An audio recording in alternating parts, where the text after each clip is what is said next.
मोक्षमार्गस्य नेतारम् भेत्तारं कर्मभूभृताम् ज्ञातारं विश्वतत्त्वानां वन्दे तद्गुणलाब्धये वन्दे तद्गुणलाब्धये। मोक्षमार्ग के नेता एवं कर्म पर्वतों के भेदक और विश्व के सब तत्वों के ज्ञायक चेतन संवेदक सद्गुण आप समान प्राप्त हो यही भावना भाकर दे विनय पूर्वक करूं वंदन बारंबार जिनेश्वर दे बारंबार जिनेश्वर दे। तत्वार्थ सूत्र नामक महाशास्त्र है और इसके 6वें अध्याय के आधार पर आश्रव तत्व की चर्चा हमने प्रारंभ की है। आश्रव का स्वरूप यहाँ सबसे पहले बताया गया, उसके बाद में उसके भेद बताए गए हैं। आश्रव किसे कहते हैं?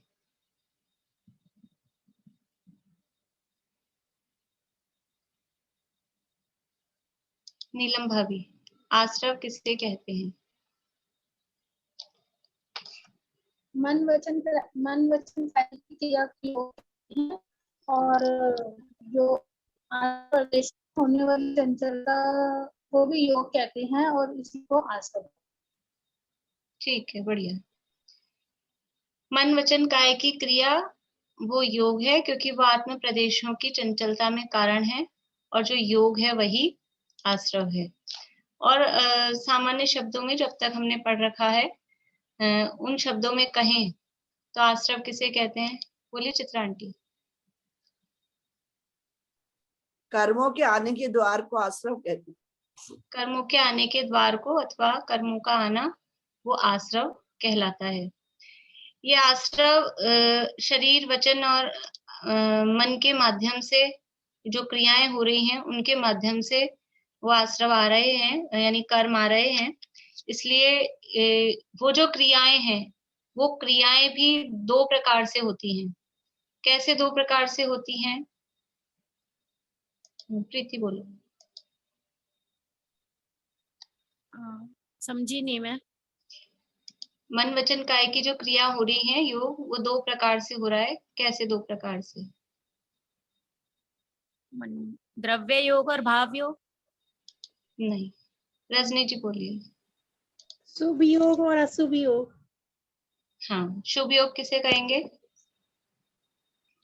जो अच्छे कामों में जो योग हो रहा है, जैसे पूजा ध्यान ये वाली चीजें, और अशुभ जो वैसे कामों में योग हो रहा है। नहीं, पारुल बोलो। शुभ परिणामों के निमित्त से जो कार्य होता है, मतलब शुभ परिणामों के निमित्त से जो मन वचन काय की क्रिया होती है उसको शुभ योग कहते हैं, और अशुभ परिणामों के निमित्त से जो मन वचन काय की चंचलता होती है उसको अशुभ। बहुत बढ़िया। अच्छे काम में लगना वो शुभ योग और खराब काम में लगना वो अशुभ योग। ये नहीं, परिणाम कैसे हैं और उन परिणामों के निमित्त से जो क्रिया हो रही है वो शुभ योग। क्रियाएं तो एक सी होंगी, काम एक सा ही होगा। जैसे आप लोगों ने सुना होगा बिल्ली के पास हाथ पांव, तो मतलब हाथ तो होते नहीं है, पांव ही हैं, तो वो 7 घर बदलती है। बच्चे होते हैं उसके तो 7 घर बदलती है, ऐसी कहावत है, होता भी है शायद एक्चुअल में भी ऐसा ही। तो वो अपने बच्चों को उठा के एक जगह से दूसरी जगह ले जाती है। कैसे उठाती है? गोदी में उठा के ले जाती है, मुंह में पकड़ के ले जाती है। तो वो अपने बच्चे को मुंह में दबाई, क्रिया कैसी दिख रही है? बच्चे को मुंह में पकड़ रखा है और उठा के ले जाके रखी, और उस समय उसको बाद में चूहा दिख गया, और फिर चूहे को कहां से पकड़ेगी? चूहे को भी मुंह से पकड़ेगी। दोनों क्रियाएं एक सी दिखाई दे रही हैं, शरीर की क्रिया एक सी है मुंह में पकड़ने की, लेकिन बच्चे को जो पकड़ रही है उस समय उसके परिणाम कैसे हैं? और चूहे को जो मुंह में दबाया है उस समय उसके परिणाम कैसे हैं। तो ये परिणामों के आधार पे योग और उससे वो आश्रव बच्चे को पढ़ के ले जाएगी। जब पाप बंधेगा उसको कि बच्चे को मुंह में दबा दिया, तब तो उसके परिणाम उसके लग नहीं जाए इतना ध्यान से, वो बच्चे को उठा के इधर से उधर शिफ्ट करती है। और चूहे को ऐसे कस के कि छूट नहीं जाए जरा सा भी, मर ही जाता है वो तो इस तरह से ये क्रियाएं एक सी दिखने पर भी वो परिणाम कैसे हैं। तो शुभ परिणामों के निमित्त से जो मन वचन काया की क्रिया हो रही है वो शुभ योग है। अशुभ परिणामों के निमित्त से जो मन वचन काया की क्रिया हो रही है वो अशुभ योग है। शुभ योग से पुण्य का आश्रव होता है, अशुभ योग से पाप का आश्रव होता है। अब कर्मों में कौन कौन से कर्म पुण्य रूप हैं, कौन कौन से कर्म पाप रूप हैं। 8 प्रकार के कर्मों में कौन कौन से कर्म पुण्य रूप हैं, कौन कौन से पाप रूप हैं। नेहा जी। भाभी 4 घातिया कर्म है जो तो पाप रूप है, और 4 अघातियां हैं जो पाप और पुण्य दोनों है। बढ़िया। दोनों भाग। 4 घातिया कर्म वो टोटली पाप रूप हैं, और जो 4 अघातिया कर्म हैं उनमें पुण्य रूप भी हैं और पाप रूप भी हैं। तो शुभ पुण्यस्य शुभ पापस्य, शुभ से यानी शुभ योग से पुण्य का, अशुभ योग से पाप का आश्रव होता है। इसका क्या मतलब हुआ। शुभ योग से पुण्य का, अशुभ योग से पाप का आश्रव होता है, इसका क्या मतलब हुआ शीला भाभी। एक बार दोबारा बोल दीजिए प्रश्न। शुभ योग से पुण्य का आश्रव होता है, अशुभ योग से पाप का आश्रव होता है, इसका क्या अर्थ हुआ। शुभ योग तो शुभ परिणामों के निमित्त जो योग होता है। नहीं, अब कर्मों में बताना है। अच्छा, तो शुभ कर्मों के द्वारा तो सांप्राय पद वाला। नहीं नहीं, रजनी जी बोलिए मुंबई। अघातिया क्रम तो है ना हमेशा अशुभ में ही बंधते हैं, पर जो शुभ योग होने से अघातिया कर्म हमेशा है ना उसमें ही बनते हैं, पाप कर्मों में ही। पर जो है ना अघातिया कर्म होते हैं वो अगर अशुभ योग है तो पाप कर्म में, और अगर शुभ योग है तो है ना शुभ कर्म में उनका बंधन होता है। ठीक है, आपका भाव तो ठीक है, पर वो शब्द थोड़े वो इधर उधर हो गए हैं बाकी आपको बोलने में थोड़ा ऐसा हुआ। बढ़िया है। देखिए, यानी आप यही कहना चाह रहे हैं कि घातिया, आप अघातिया शायद मुंह से निकल रहा है, घातिया कर्म तो पाप रूप ही हैं। तो कोई सा भी योग हो, घातिया कर्म तो पाप रूप है, वो बंध ही रहे हैं। लेकिन जब शुभ योग होता है तो अघातिया में पुण्य का, और अशुभ योग होता है तो अघातिया में पाप का, इस तरह से आश्रव होता है। तो शुभ पुण्य से अशुभ पापस्य कि शुभ योग होने पर अघातिया कर्मों में पुण्य का आश्रव होता है, और अशुभ योग होने पर अघातिया कर्मों में पाप का आश्रव होता है। घातिया तो दोनों टाइम ही सेम ही है, पाप रूप ही है, बंध ही रहे हैं। अब यहाँ बताया स्वामी की अपेक्षा से आश्रव 2 प्रकार का है। स्वामी मतलब कि ये किनको हो रहा है, ये आश्रव किनको हो रहा है, इस आश्रव को करने के अधिकारी, ये कर्म बांधने वाला अथॉरिटी कौन एलिजिबल है कर्म बांधने के लिए, एलिजिबिलिटी बता रहे हैं, वो स्वामी। तो स्वामी की अपेक्षा आश्रव के 2 प्रकार हैं। वर्षा, अभी कुछ पूछना है। नहीं, आंसर ही दे रही थी इसका। ठीक है, डाउन हैंड कर लीजिए फिर। तो स्वामी की अपेक्षा से आश्रव 2 प्रकार का है, एक सांप्रदायिक आश्रव और एक ईर्यापथ आश्रव। 2 प्रकार का आश्रव है, सांप्रदायिक आश्रव और ईर्यापथ आश्रव। जीव भी इस अपेक्षा से 2 प्रकार के हैं। देखो, जहां जैसी हमको जरूरत होती है उसी हिसाब से भेद किए जाते हैं। तो इस अपेक्षा से जीव, यद्यपि जीवों के 2 भेद किए जाते हैं, दूसरे अध्याय में सूत्र है संसारिणो मुक्ताश्च, संसारी जीव और मुक्त जीव। लेकिन यहाँ क्योंकि हमको आश्रव का प्रकरण देखना है, तो यहाँ जीवों के 2 प्रकार के भेद किए हैं, सकषाय और अकषाय, यानी कषाय सहित जीव और कषाय रहित जीव। तो किन जीवों के कौन सा आश्रव होता है, सकषाय के कौन सा, अकषाय के कौन सा, किन जीवों के कौन सा आश्रव होता है।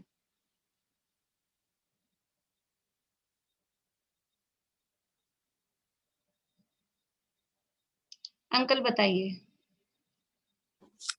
कसाय सहित जो होते हैं उनको सांप्रदायिक आश्रय होता है, और जो कसाय रहित या अकसाई होते हैं उनको इरियापत आश्रय होता है। बढ़िया। कषाय सहित जीवों के सांप्रदायिक आश्रय होता है और कषाय रहित जीवों के इरियापत आश्रय होता है। अब हम अर्थ समझ रहे थे सांप्रदायिक क्या है, इरियापत क्या है और ये किस तरह से इनका बंध होता है। देखिए संप्रदाय का अर्थ हमने देखा था, सांप्रदाय मतलब कषाय, और इसी को दूसरी तरह से हम कहें तो सांप्रदाय मतलब संसार। कषाय से क्या होता है, कषाय से संसार बढ़ता है, संसार मिलता है, संसार की प्राप्ति होती है।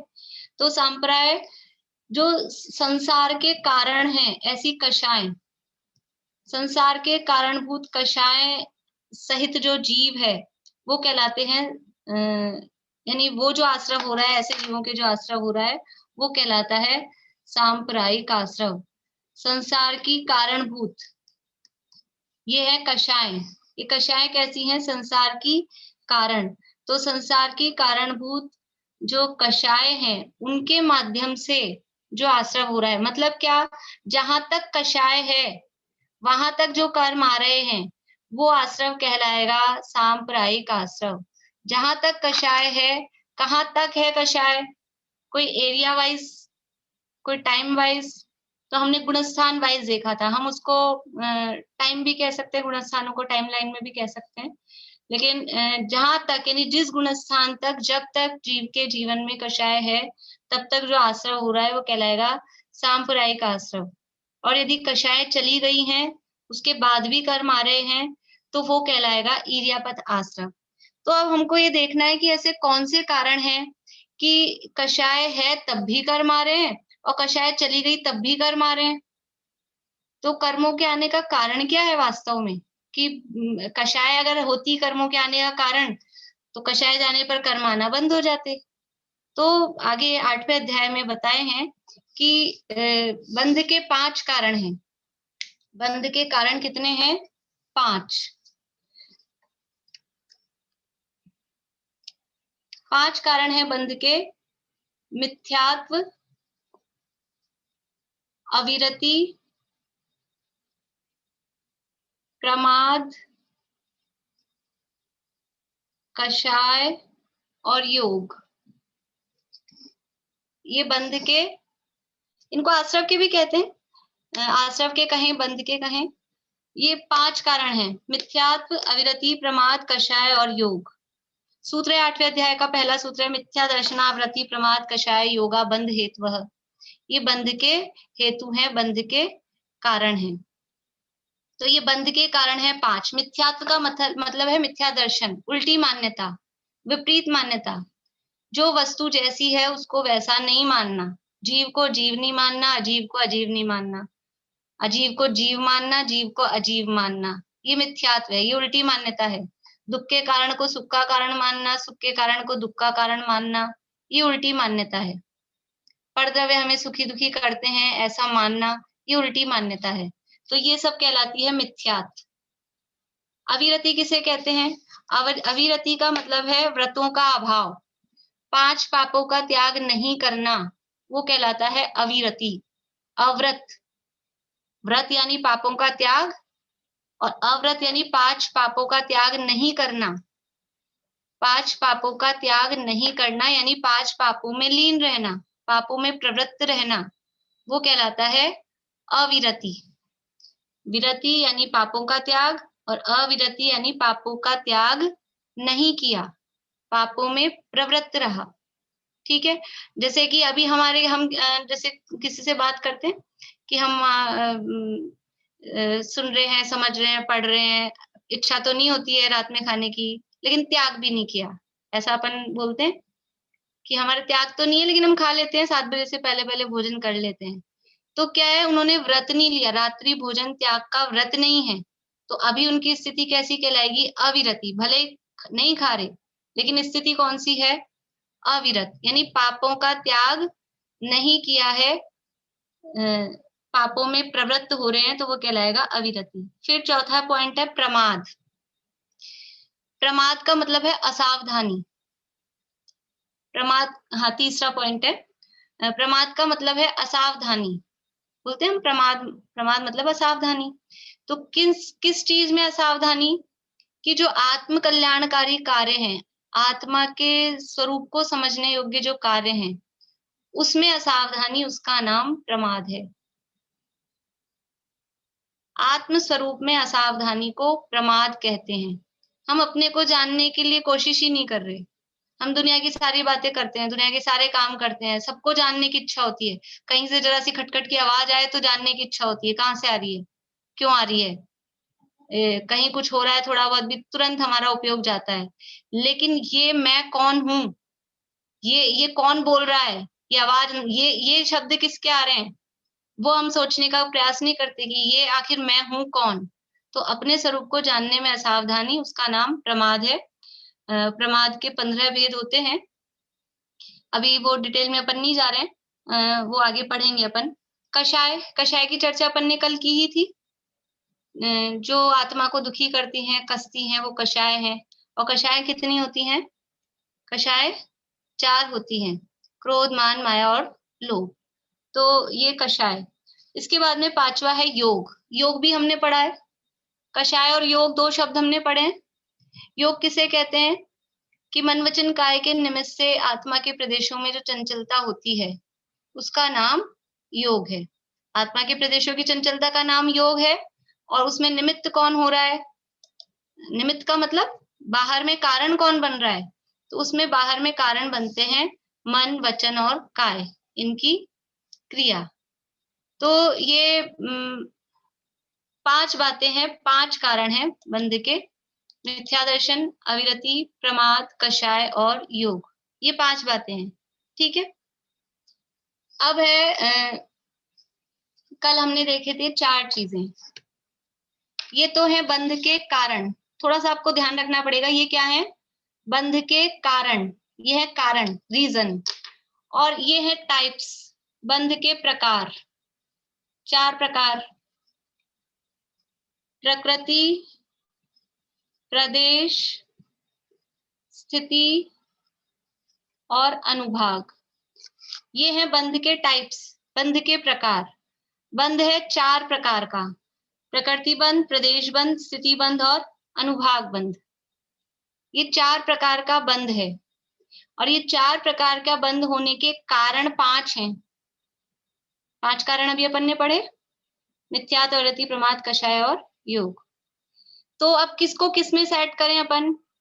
बंध है 4 प्रकार का और हमारे पास कारण है 5। 4 होते तो एक एक के साथ एक एक को सेट कर देते। तो अब क्या करें कि किसी एक के साथ 2 को लगाना पड़ेगा, तो ऐसा नहीं है। ठीक है, ये अब अपन इसको ऐसा लिखते हैं, ये मिथ्यात्व, अविरति, प्रमाद, कषाय और ये योग। दिख रहा है आपको? योग दिखाई दे रहा। और इधर हमने लिखा प्रकृति, प्रदेश, स्थिति और अनुभाग। अभी इनमें से ये हैं बंध के टाइप, ये 4 प्रकार के बंध हैं। तो कौन से कारण से कौन सा बंध होता है? तो ये जो प्रकृति और प्रदेश बंध हैं, प्रकृति और प्रदेश बंध, और ये 2 हैं स्थिति और अनुभाग बंध। इनको 2-2 के ग्रुप में डाल दिया। प्रकृति और प्रदेश बंध इनके कारण सेम है और स्थिति और अनुभाग बंध इनके कारण सेम है। तो प्रकृति और प्रदेश बंध होता है योग से। ये योग से प्रकृति और प्रदेश बंध, योग से होता है प्रकृति और प्रदेश बंध। और स्थिति और अनुभाग बंध किससे होता है? तो स्थिति और अनुभाग बंध के लिए कहा, कल हमने गाथा पढ़ी थी, जोगा पैड़ी पड़े पदेशा थिड़ी अनुभागा कषाय 2 होती। तो स्थिति और अनुभाग बंध होता है कषाय से। अब इसको ऐसे लिखते हैं, प्रकृति, प्रदेश, स्थिति, अनुभाग। तो प्रकृति प्रदेश बंध हो रहा है योग से और स्थिति अनुभाग बंध हो रहा है कषाय से। तो जो बाकी के 3 कारण बचे, मिथ्यात्व, अविरति और प्रमाद, क्या उनसे बंध नहीं होता है? उनसे क्या बंध नहीं होता है? तो इनका अर्थ ऐसा नहीं अकेला, ये प्रकृति और प्रदेश बंध योग से और स्थिति और अनुभाग बंध कषाय से, इसका अर्थ अकेला ऐसा नहीं है। योग से प्रकृति और प्रदेश बंध होता है, ये ठीक है, पर यहाँ कषाय शब्द जो लिया है तो इसमें चारों लेना, कषाय के ऊपर के जो हैं, यानी मिथ्यात्व, अविरति, प्रमाद और कषाय, ये चारों इस कषाय शब्द में शामिल हैं। यानी कि क्या हुआ, फिर से बताती हूँ, जो प्रकृति और प्रदेश बंध हैं वो तो होते हैं योग के कारण, और स्थिति और अनुभाग बंध होते हैं वो मिथ्यात्व, अविरति, प्रमाद और कषाय के कारण। फिर आपने अकेला कषाय ही क्यों कहा? क्योंकि कषाय सबसे लास्ट तक रहती है। जैसे जो खिलाड़ी सबसे लास्ट तक रहे उसका नाम लिया जाएगा। ये बीच बीच में ही आउट हो जाते हैं, मिथ्यात्व आउट हो जाता है, अविरति आउट हो जाती है, प्रमाद भी आउट हो जाता है। कषाय है वो लास्ट तक चलती रहती है। तो जो जब तक कषाय रहती है तब तक ये स्थिति और अनुभाग बंद होते रहते हैं। इसलिए ऐसा कहा कि कषाय से स्थिति और अनुभाग बंद होता है, और जब तक योग रहता है तब तक प्रकृति प्रदेश बंद होता रहता है। योग जब तक रहता है, योग का मतलब समझ में आ गया कि आत्मा के प्रदेशों में जब तक चंचलता रहती है तब तक प्रकृति प्रदेश बंद होता रहता है, और जब तक जीव के साथ कषाय रहती है तब तक स्थिति अनुभाग बंद होता रहता है। अब उस कषाय से पहले जब तक मिथ्यात्व है उस मिथ्यात्व से भी हो रहा है, जब तक अविरति है तो अविरति से भी हो रहा है, प्रमाद है तो प्रमाद से भी हो रहा है, और कषाय है तो कषाय से भी हो रहा है। तो ये इसलिए अकेली लास्ट वाली को लेके कषाय से स्थिति अनुभाग बंद और योग से प्रकृति और प्रदेश बंद ऐसा कहा गया। फिर से एक बार बताती हूँ, मुझे लगता है कुछ लोगों को अभी ज्यादा समझ में नहीं आया होगा। फिर से ईशा, समझ में आ रहा है? नहीं आ रहा? देखो फिर से 4 प्रकार के बंध हमने देखे, 4 प्रकार के बंध, प्रकृति, प्रदेश, स्थिति और अनुभाग। बोलिए नेहा जी। भाभी मैं बोल रही हूँ, ये जो आपने 4 प्रकार बताए हैं, प्रकृति, प्रदेश, स्थिति और अनुभाग, ये स्टेप वाइज नहीं होंगे क्या? नहीं, स्टेप वाइज, ये चारों एक साथ होते हैं। हाँ, ये तो 4 कोई भी एक कारण से पहले उसका बिहेवियर पता चलेगा कि भाई कौन सा कर्म है। भैया आपने प्रकृति यही बताया ना कि किस टाइप के कर्म आए, तो जो भी एक रीजन है उससे टाइप तो अपन को पता ही करना पड़ेगा ना, कौन से टाइप के आ रहे हैं। नहीं, ऐसा नहीं होता। देखिए, कर्म जीव ने परिणाम किए, कोई भी परिणाम हमारे हुए, और कर्म परमाणु यही है, हमको हम दिखाने के लिए ऐसे बोलते हैं आ रहे हैं, वो यही हमारे चारों तरफ कार्बन वर्गणाएं यही हैं। हमारे जो भी भाव होते हैं उन भावों के निमित्त से वो कार्बन वर्गणाएं हमारे आसपास की यही की वो कर्म रूप बन जाती हैं। तो अब समझाने में अपने को क्रम पड़ता है। तो जैसे ही वो जीव के परिणामों के निमित्त से वो आश्रव हुआ, आत्मा के प्रदेश चंचल हुए और वो कर्म रूप परिणमित हुई, तो उसी समय ये 4 काम उसमें इकट्ठे होते हैं। उसकी प्रकृति भी डिसाइड होती है, उसमें प्रदेश मतलब कितने परमाणु आ रहे हैं वो भी उसी समय होता है, कितनी उनकी स्थिति बन रही है वो भी उसी समय होता है, और कितना उनमें फल देने की शक्ति आ रही है वो भी उसी समय होता है। ये चारों काम उसी समय होते हैं। लेकिन अब ये किससे डिसाइड होगा कि उनकी स्थिति कितनी होगी, अनुभाग कितना होगा?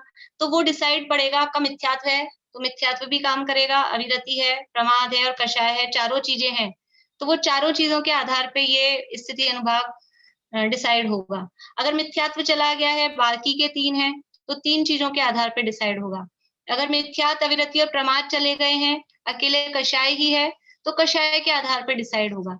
मतलब कितनी स्थिति बनेगी, कितना अनुभाग पड़ेगा, ये डिसाइड होगा इन 4 बातों के आधार पे, जिसके पास जितनी कारण मौजूद है उस आधार पे।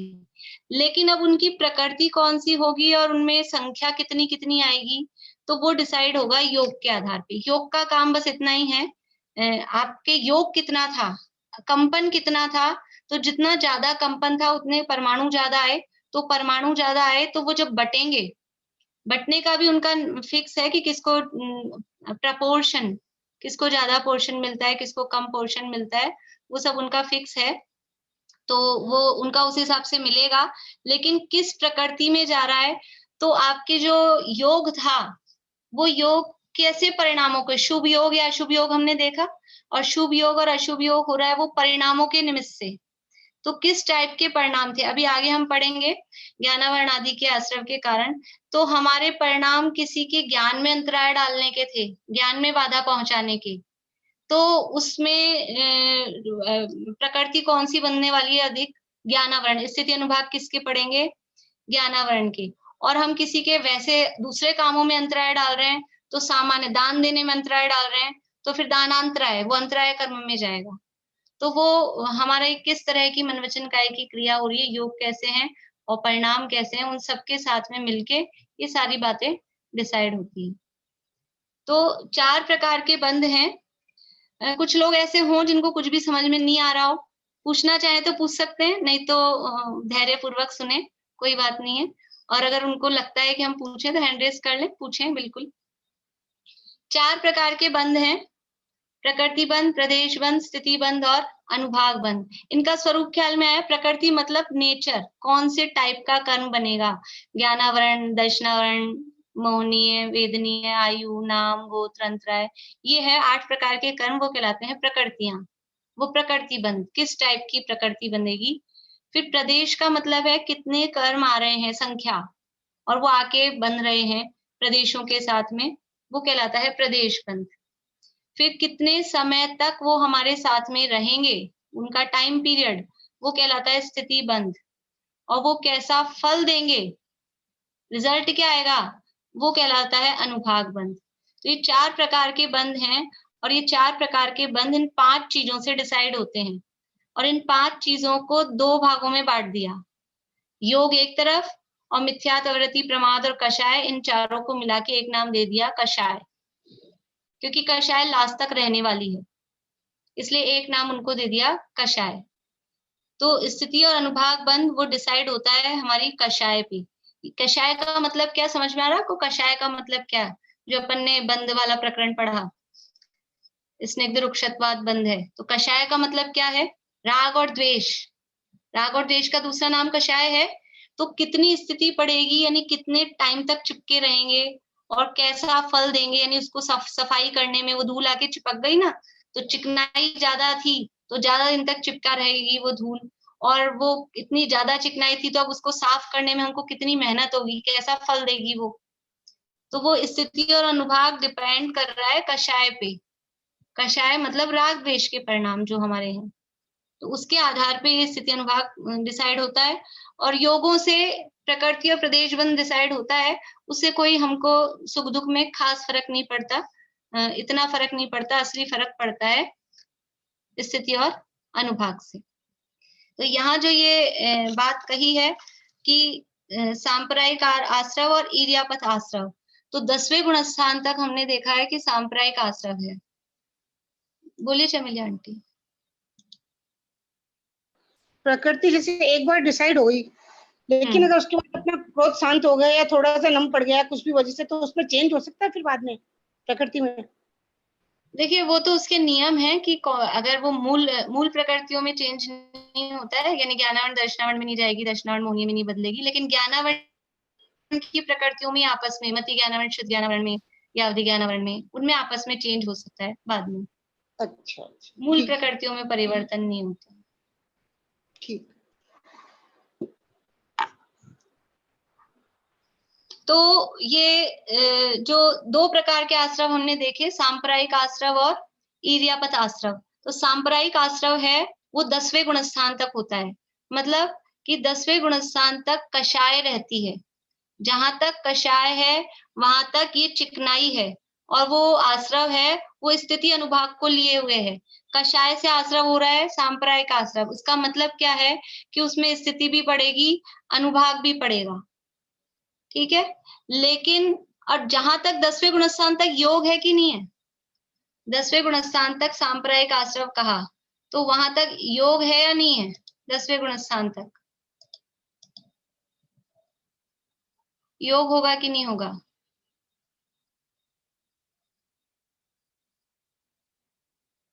आप लोग हाँ के लिए 1 उंगली दिखा सकते हैं, ना के लिए 2 उंगली दिखा सकते हैं। सब लोग बता दीजिए, हाँ के लिए 1 उंगली है, ना के लिए 2 उंगली है। जो दिखा रहे हैं वो एक ही दिखा रहे हैं, दो तो कोई दिखा नहीं रहा, मतलब जो नहीं दिखा रहे उनको कुछ समझ नहीं आ रहा। ठीक है, बढ़िया, बहुत अच्छा।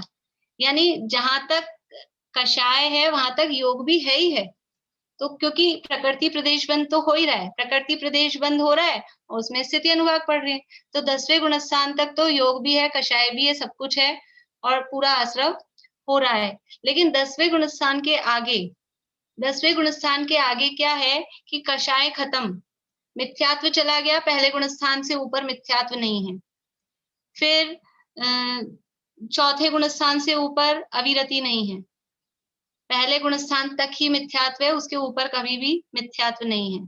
अविरति है वो चौथे गुणस्थान तक है, उसके ऊपर अविरति नहीं है।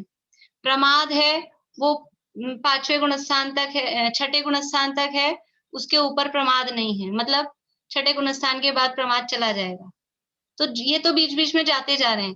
कषाय है वो 10वें गुणस्थान तक पहुंच रही है, तो 10वें गुणस्थान तक ये स्थिति अनुभाग इनमें पड़ते हैं। लेकिन योग, योग कहाँ तक चलेगा, आत्मा के प्रदेशों में चंचलता कहाँ तक चलेगी, आत्मा के प्रदेशों में चंचलता रहेगी 13वें गुणस्थान तक। 13वां गुणस्थान मतलब अरहंत भगवान के भी आत्मा के प्रदेशों में चंचलता रहती है। बोले दीपिका जी। ये आपने बताया प्रमाद 6ठे गुणस्थान में चला जाता है, यानी 6ठे तक रहता है, में चला नहीं जाता है। होता है या नहीं? होता है, होता है, 6ठे के ऊपर नहीं होता है। गुणस्थान में जाएंगे तब प्रमाद। आपकी आवाज दोबारा बोलिए थोड़ी सी। कहने का मतलब ये हुआ, दोबारा मैं ये कह रही हूँ कि जब 7वें में जाएंगे तब प्रमाद खत्म होगा, इसका मतलब ये हुआ। हाँ, मतलब 6ठा क्रॉस किया, 7वें में पहुंची, प्रमाद का अभाव। जैसे पहला क्रॉस किया, पहले तक मिथ्यात्व है, पहला क्रॉस किया तो मिथ्यात्व नहीं है, चौथा क्रॉस किया तो अविरति नहीं है, फिर 6ठा क्रॉस किया तो प्रमाद नहीं है, 6ठे तक है, वहां तक है, उसके ऊपर नहीं है। ऐसे ही 10 क्रॉस करने तक कषाय।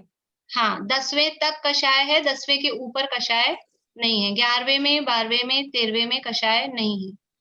योग 13 तक है, 14 तक? नहीं, 13, अभी 13 तक की बात है, क्योंकि योग 13 तक है, 14वें में योग नहीं है, अभी कर लेंगे उसकी भी बात। बोलिए चाचा जी।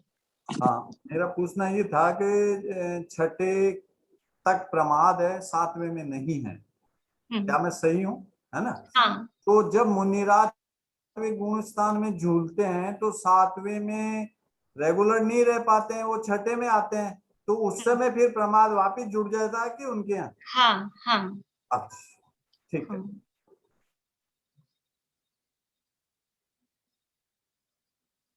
तो ये प्रकृति और प्रदेश बंद में कारण बन रहा है अकेला योग, ठीक है। लेकिन जब तक कषाय है तब तक योग तो साथ में है ही है। तो 10वें गुणस्थान तक बंध के यानी 10वें गुणस्थान तक सामान्य रूप से कहें तो 5 कारण हैं, एक एक करके जा रहे हैं, लेकिन सामान्य रूप से हम कहें योग सहित सब है। लेकिन 10वें गुणस्थान के ऊपर अकेला योग बचता है।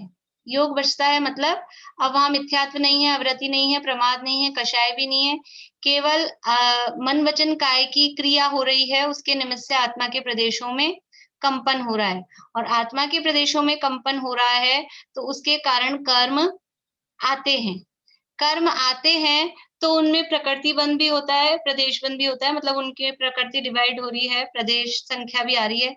लेकिन क्योंकि कषाय नहीं है, चिकनाई नहीं है, तो वो धूल आई, और हमारी दीवार एकदम सूखी थी तो धूल आती है, दीवार के टच होके उड़ जाती है, निकल जाती है, मतलब कि वो कर्म चिपकते नहीं है, उसको कहते हैं बंध नहीं हो रहा। 11वें 12वें 13वें गुणस्थान में ईर्यापथ आश्रव तो है लेकिन बंध नहीं है, क्योंकि बंध कहते हैं स्थिति और अनुभाग भी जुड़े तो उसको बंध कहा जाता है, तब वो चिपकेंगे।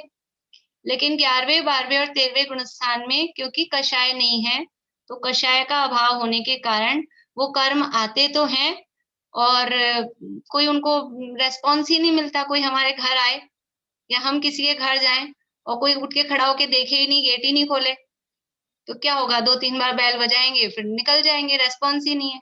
ऐसे ही वो आते हैं कर्म और कोई रेस्पॉन्स नहीं मिलता, कोई राग द्वेष ही नहीं है, तो क्या करते हैं, वो आते हैं और एक रास्ते से आते हैं, दूसरे रास्ते से निकल जाते हैं। तो इस तरह से आए और निकल गए, उसको कहते हैं ईर्यापत आश्रव।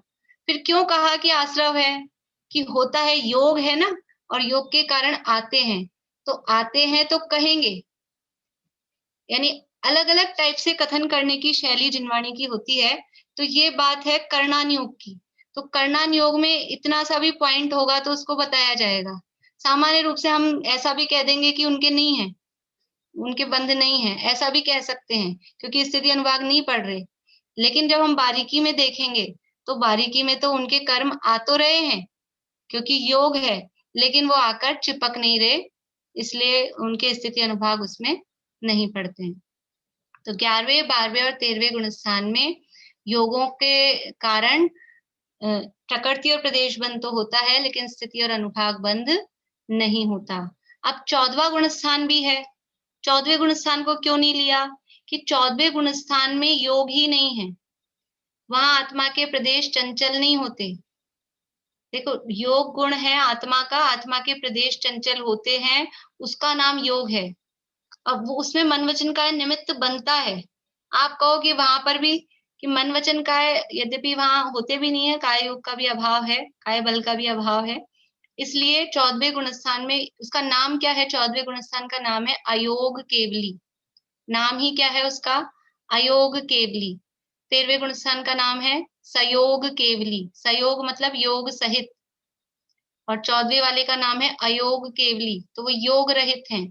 इसलिए 14वें गुण स्थान में क्योंकि योग भी नहीं है, मिथ्यात, अवृत्ति, प्रमाद, कषाय तो पहले ही चले गए थे, अब उनके योग भी नहीं बचा। तो योग भी नहीं बचा, इसलिए अब उनके ईर्यापत आश्रव भी कहना पॉसिबल नहीं है। तो 14वें गुण स्थान में और सिद्ध भगवान के किसी भी तरह का आश्रव नहीं होता। बोलिए भाभी, पर 14वें गुण स्थान में भगवान प्रवचन मतलब उनकी वाणी नहीं, कीर्ति है, कुछ भी नहीं होता। वाणी खिरने का काम, विहार का काम, वो सब 13वें गुण स्थान में होता है। एक जगह से दूसरे जगह समावर्षण का विहार हुआ, वाणी खिरी, वो सब काम 13वें गुण स्थान में है। तो ये शुद्ध अवस्था से कुछ मिनट पहले की, मतलब कुछ हाँ, मिनट बस से कुछ सेकंड्स का ही टाइम है 14वें गुण स्थान का टाइम, तो वो उस समय कुछ नहीं होता फिर। हाँ, मीनू जी बोलिए।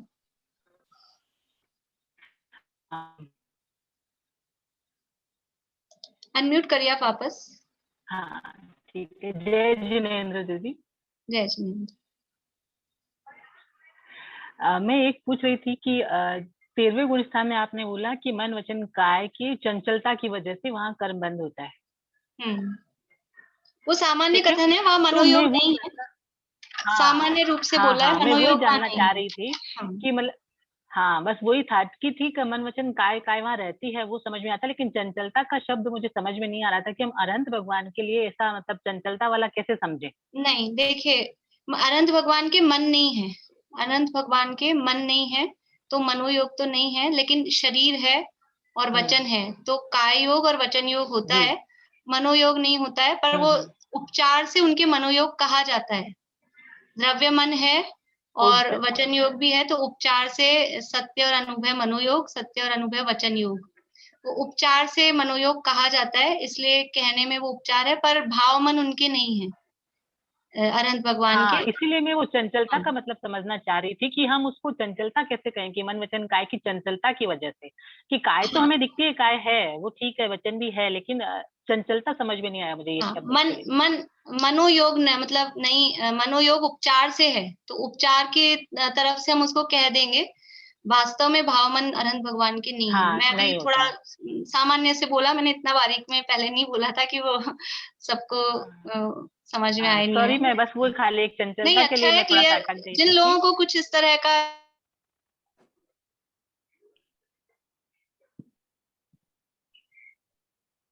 हेलो, बंदे अटक गया। नेट प्रॉब्लम लग रहा है मुझे शायद कुछ।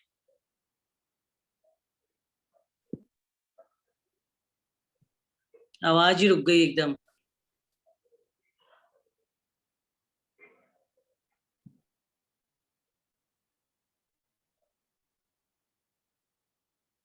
पहले तक तो मिथ्यात्व रहता है, फिर विशेष है दूसरे तो क्लियर कर तीसरे लेना चाहिए, सही बात है। अरहंत दूसरे भगवान तीसरे की दूसरे तीसरे में तो सभी रहते हैं ना, जो पहले में पहले जाएगा, तक उसके रहती बाद है। पहले में मिथ्यात्व में जाके चारों रहेंगे, फिर पांचवें में जाएगा, ये चौथे के बाद जाएगा। चौथे तक गुण स्थान तक अविरत रहती है। के ऊपर आवाज आ रही है अब आप लोगों को? जी अब आ रही है, अब आ रही है। ठीक है। अरहंत भगवान के 13वें गुण स्थान में काय योग भी है, वचन योग भी है, वो तो है, और मनोयोग वो द्रव्य मन की अपेक्षा से उपचार से मनोयोग कहा जाता है। भाव मन उनके नहीं है, भाव मन उनके नहीं होता है, तो मनोयोग कह देते हैं, कहा जाता है, शास्त्रों में भी कहा है, वो उपचार से कहा है, वास्तव में भाव मन उनके नहीं है। तो मन संबंधी चंचलता वैसी उनके नहीं है। लेकिन यदि हम योग पूछेंगे 15 प्रकार के, तो सत्य और अनुभव वचन योग और सत्य और अनुभव मनोयोग अरहंत भगवान के कहे गए हैं।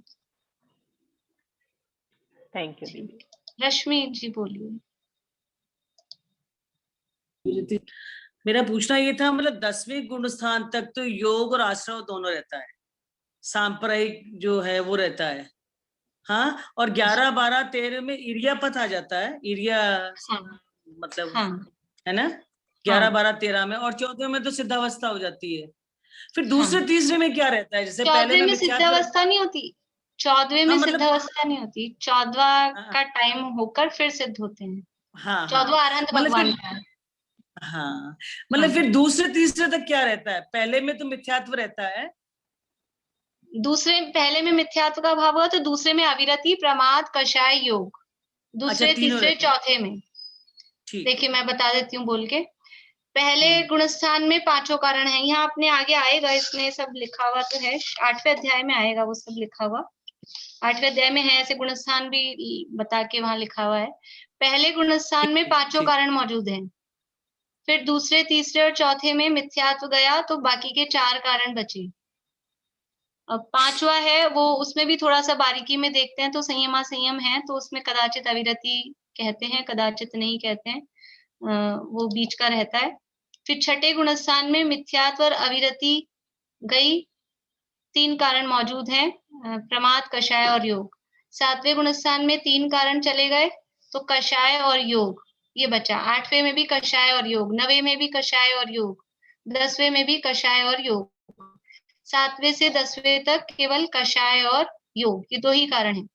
पहले में 5 कारण हैं, दूसरे तीसरे चौथे में 4 कारण हैं, 5वें और 6ठे में 3 कारण हैं, 7वें से लेके 10वें तक 2 कारण हैं, और 11वें, 12वें, 13वें में एक अकेला योग बचा है, वो योग कारण है। तो इस तरह से ये 4 प्रकार के बंध हैं और 5 प्रकार के उस बंध के कारण हैं। तो 4 प्रकार के बंध किन किन कारणों से होते हैं वो यहाँ बताया कि कषाय से स्थिति और अनुभाग बंध, और कषाय में शुरू के तीनों भी समझ लेना, मिथ्यात्व, अविरति, प्रमाद उसमें इंक्लूड है, और योग से प्रकृति और प्रदेश बंध।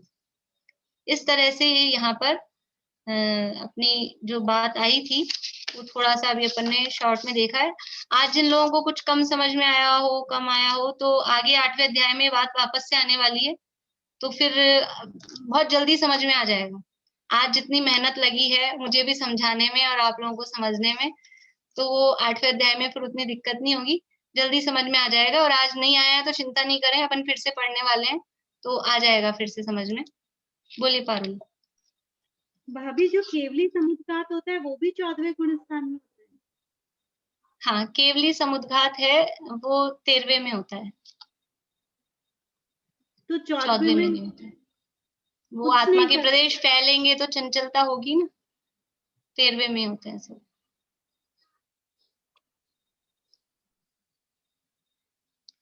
देखिए अभी अपन यहाँ से पढ़ते हैं वापस, फिर कुछ बात रहेगी तो अपन चर्चा करेंगे।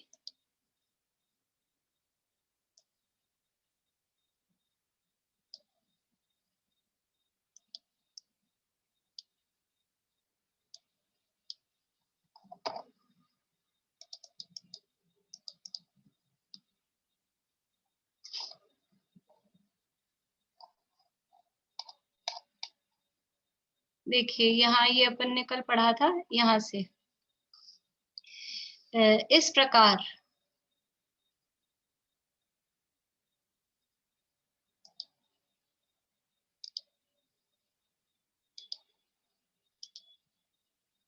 अब दिख रहा है आप लोगों को स्क्रीन पे?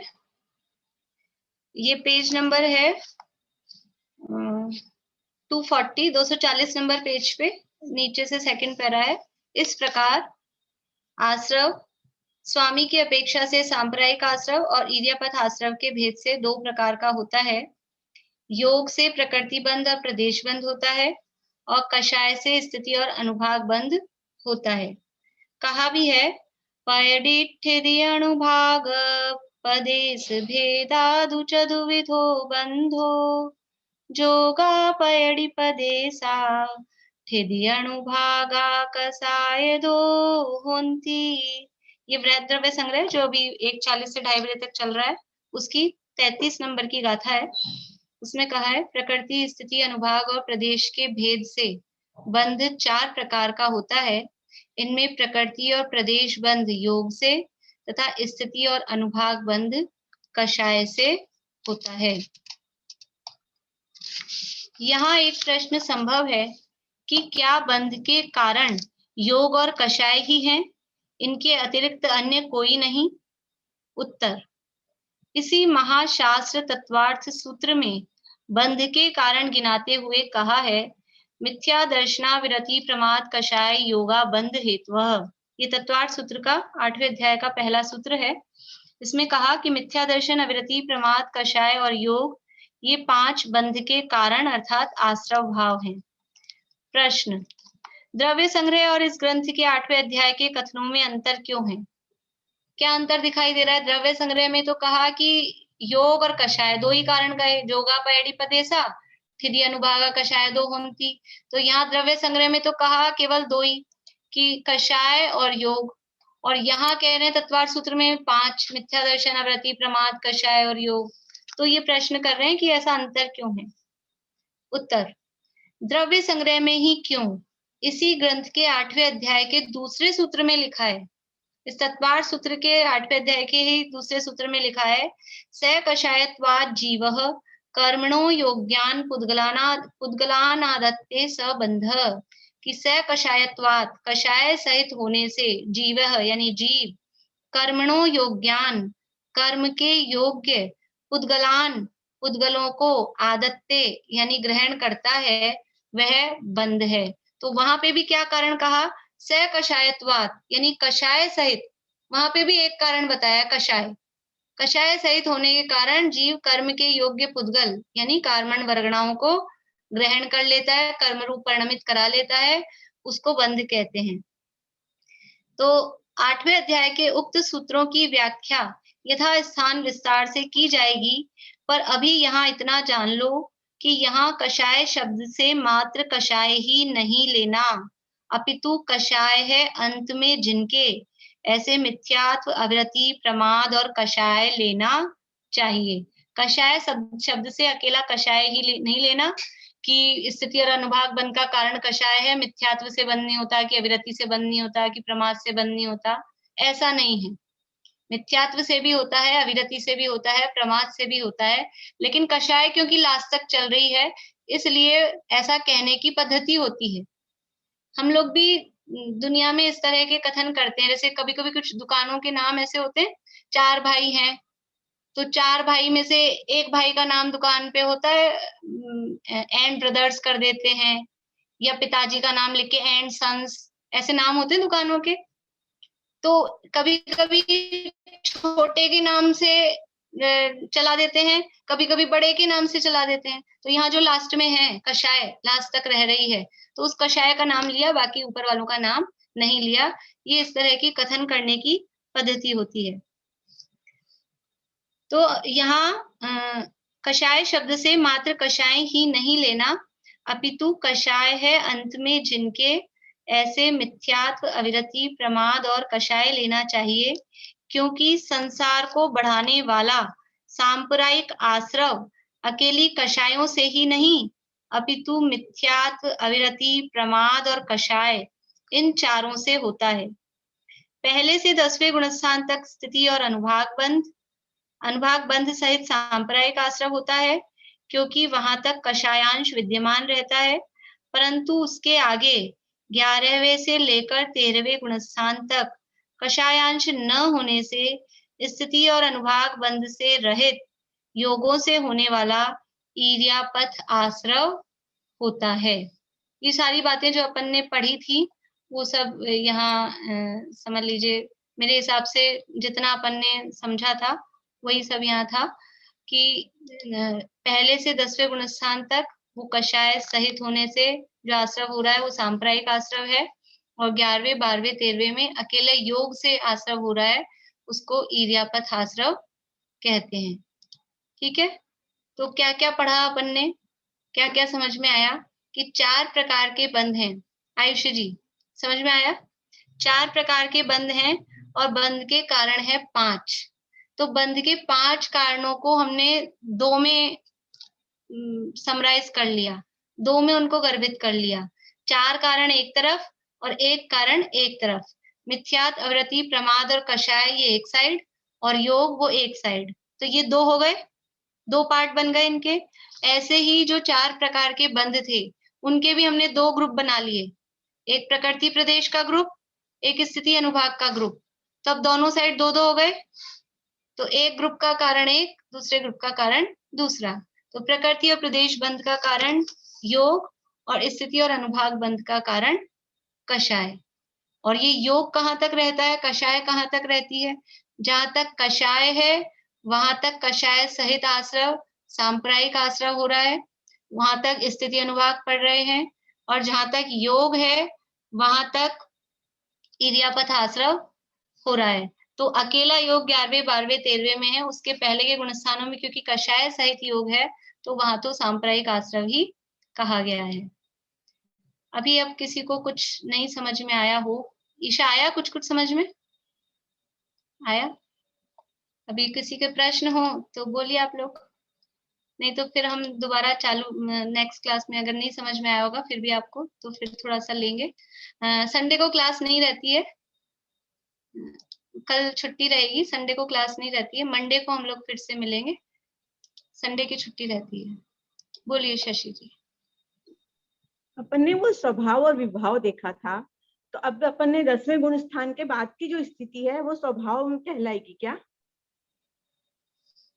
स्वभाव रूप स्थिति है, मतलब 10वें गुणस्थान कि 10वें गुणस्थान से 10वें गुणस्थान से ऊपर, यानी यद्यपि बाहर से देखा जाएगा तो 7वें गुणस्थान से ऊपर ही पूर्ण रूप से आत्मलीनता की दशा है। 7वें से ऊपर 7वें 8वें 9वें 10वें में सब में ही, लेकिन बाहर से तो आत्मलीनता की दशा है, पर जिसे कहते हैं सबकॉन्शियस माइंड में, कहीं माइंड मतलब अबुद्धि पूर्वक वो उनके सत्ता में ये कषायें पड़ी हुई हैं। वो खुद कोई कषाय कर रहे नहीं है, करते हुए दिखते भी नहीं, उनको खुद को भी शायद पकड़ में नहीं आता है, लेकिन वो होती है वहां तक वो। जैसे अभी, जैसे कल मैंने पूछा था हम कषाय से रहित हैं क्या? अभी हम कषाय से रहित हैं क्या? लेकिन कषाय अभी कुछ दिख नहीं रही है, वो लोभ है, इच्छा है, वो एक उसको जाने दो। अभी क्रोध की अकेले बात अपन करें तो क्रोध किसी के दिख नहीं रहा, तो क्या हम सब क्रोध से रहित हो गए? क्रोध से रहित नहीं है, रखा है अभी अंदर, लेकिन है, पड़ा है। ऐसे ही 10वें गुणस्थान तक वो दिखाई नहीं दे रही है कषाय, कोई इतना उनका काम भी नहीं है, लेकिन वो है। और 11वें में वो बिल्कुल नहीं है, ये फर्क है। स्वभाव रूप है, विभाव रूप है, वो बात मतलब विभाव रूप परिणमन तो उनको नहीं कहेंगे 10वें गुणस्थान वर्ती मुनिराजों को, लेकिन अब उनका कषाय रूप तो जो सत्ता में भी थी 11वें में, वो सत्ता में भी नहीं है ही नहीं, स्टॉक में ही नहीं रही, बिल्कुल स्टॉक ही खाली हो गया ऐसा, तो उसको कहते हैं वो 11वां गुणस्थान। कविता जी। जी नहीं मैम, मेरा है ना पीछे का काफी छूट गया है, मैंने कल से ज्वाइन किया है, तो मैं उसको कैसे पढ़ पाऊंगी? ये 6वां अध्याय तो 1 तारीख से ही शुरू हुआ था। आप, हमारा एक टेलीग्राम ग्रुप है, आप किसके थ्रू ज्वाइन हुए हैं आप उनसे वो लिंक ले लीजिए टेलीग्राम ग्रुप की। अच्छा ठीक है, तो टेलीग्राम ग्रुप ज्वाइन कर लीजिए, तो रिकॉर्डिंग्स में डेली ऑडियो रिकॉर्डिंग्स डालती हूँ उसमें, तो कुछ छूट किस भी नाम जाता से है। टेलीग्राम में? वो टेलीग्राम ग्रुप की लिंक है। अच्छा, आपको किसने आपको ये क्लास की लिंक किसने दी है? चारू जी सेठी ने और प्रकाश चंचन जी सेठी ठीक है, अंकल, प्रकाश चंचन जी और प्रमीला आंटी ने। ठीक है, वो प्रमिला आंटी को आप बोल दीजिएगा, वो आपको लिंक बता देंगी। ठीक है, थैंक यू। हाँ हाँ, बोलिए बबली जी। हाँ, तुम कह रही थी कि जो उपशांत वो है, उपशांत मुंह ही तो होता है, खत्म थोड़ी होता है, क्षीण थोड़ी होता है 11वें में। उपशांत है, लेकिन अभी वहां कषाय है नहीं। यद्यपि वो दबी भी है, लेकिन अभी कषाय पूर्ण वीतरागता है वहां पर। 11वें गुणस्थान में भी यद्यपि कषाय दबी है, तो 11वें गुणस्थान वर्ती मुनिराज भी पूर्ण सुखी हैं, पूर्ण वीतरागता है वो। जब उपशम सम्यक्त में, यहाँ तो अभी बात चारित्रिक की है, लेकिन उपशम सम्यक्त में और क्षायिक सम्यक्त में कोई अंतर नहीं है। बस अंतर ये, क्लियरिटी में कोई अंतर नहीं है, वो वहां दबा हुआ है, वो एक बात अलग है, लेकिन जब तक वो उपशम है तब तक कोई डिफरेंस नहीं है। हाँ, तो इसलिए उसको कषाय रहित ही कहेंगे। और किसी का कोई प्रश्न है?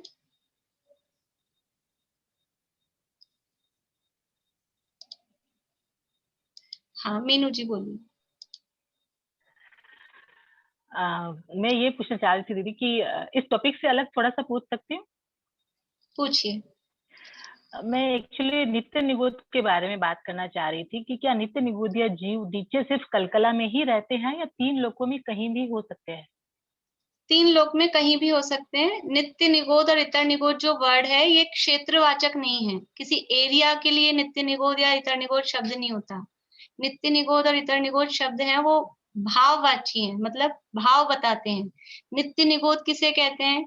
कि ऐसे जीव, ऐसे साधारण वनस्पति का एक जीव जो आज तक वो साधारण वनस्पति रूप ही रहे, निगोदिया रूप ही रहे, दूसरी कोई पर्याय उन्होंने धारण ही नहीं की, वो कहलाते हैं नित्य निगोद। वो कहीं भी हों, एक जगह का नाम नित्य निगोद नहीं है। जो जीव ऐसे रूप रह रहे हैं। हाँ, अनादिकाल से लेके आज तक निगोद निगोद निगोद निगोद निगोद, दूसरी कोई पर्याय धारण नहीं की। ना कोई ये पहाड़ बने, ना जल का एक में आए, ना अग्नि का एक में आए, ना प्रत्येक वनस्पति में आए, बस निगोद निगोद रूप ही रहे, तो वो कहलाते हैं नित्य निगोद। और जो एक बार निगोद से निकलकर दूसरी पर्याय धारण करके दोबारा निगोद में चले गए, वो इतर निगोद कहलाते हैं। तो ये कोई जगह का नाम नहीं है, कहीं भी कोई भी वो रह सकते हैं। हाँ, क्योंकि हमने एक्चुअली जो भी पढ़ा था उसमें यही ध्यान में आया था कि नरकों के नीचे कला पृथ्वी करके है, तो वहां पे नित्य निगोदिया हमेशा वहीं रहते हैं, और फिर बाहर जो घूमते हैं वो इतर निगोद। नहीं, वो जो कलकल भूमि है 7 नरक के नीचे, वहां निगोदिया जीवों का मुख्य स्थान है, लेकिन अकेले वहीं रहते हो ऐसा नहीं है। 3 लोक में सब जगह नित्य निगोदिया जीव रहते हैं। और एक में पूछी थी कि त्रस नाली के बाहर निगोदिया जीव ही रहते हैं, और तो कोई नहीं होता है, क्योंकि त्रस तो जा नहीं सकते त्रस नाली के बाहर, तो वहां पे क्या सूक्ष्म, तो जैसे बोलते हैं कि ठसाठस भरे ही हैं तीनों लोकों में, तो क्या बादर भी होते हैं?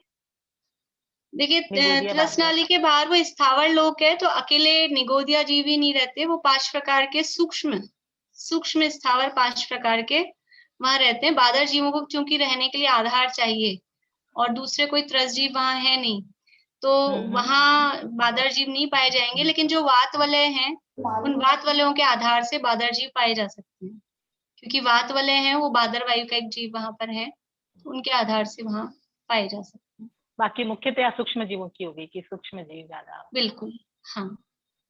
Thank you. चाचा जी बोलिए। हाँ, नहीं, मैं तो वो सूचना ही दे रहा था भाई, प्रमिला ने मालवीय नगर ग्रुप में वो टेलीग्राम का लिंक डाल दिया है, तो उनको आप बता दें जरूर। ठीक, जो भी मालवीय नगर वाले ग्रुप वाले हैं, उनमें ये टेलीग्राम का ग्रुप लिंक डाल दी है प्रमिला चाची जी ने, तो आप लोग फिर वो टेलीग्राम ग्रुप ज्वाइन कर लें। ठीक है, पूरा करें। किसी का और कोई का प्रश्न नहीं?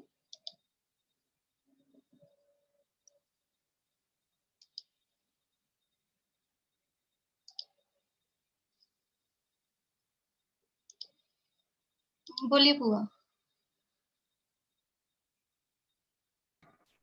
इससे संबंधित तो नहीं है, पर प्रश्न आया एकदम कि विग्रह गति में अनंत जीव रहते हैं जो मतलब दूसरी गति में जाते हैं। विग्रह गति में विग्रह गति है, उसमें मतलब अनंत जीव रहते हैं कि एक साथ, मतलब जो दूसरा जन्म लेते हैं।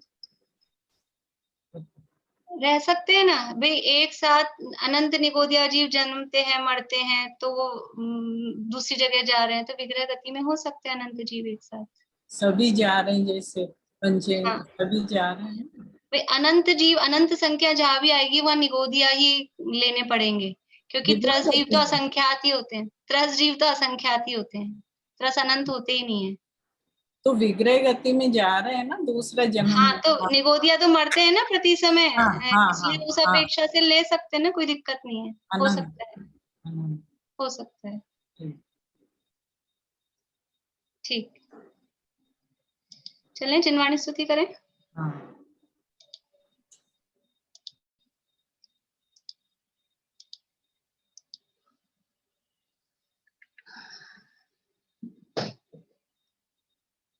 मन हर मदन तन वरन सुवरन, सुमन सुमन समान ही।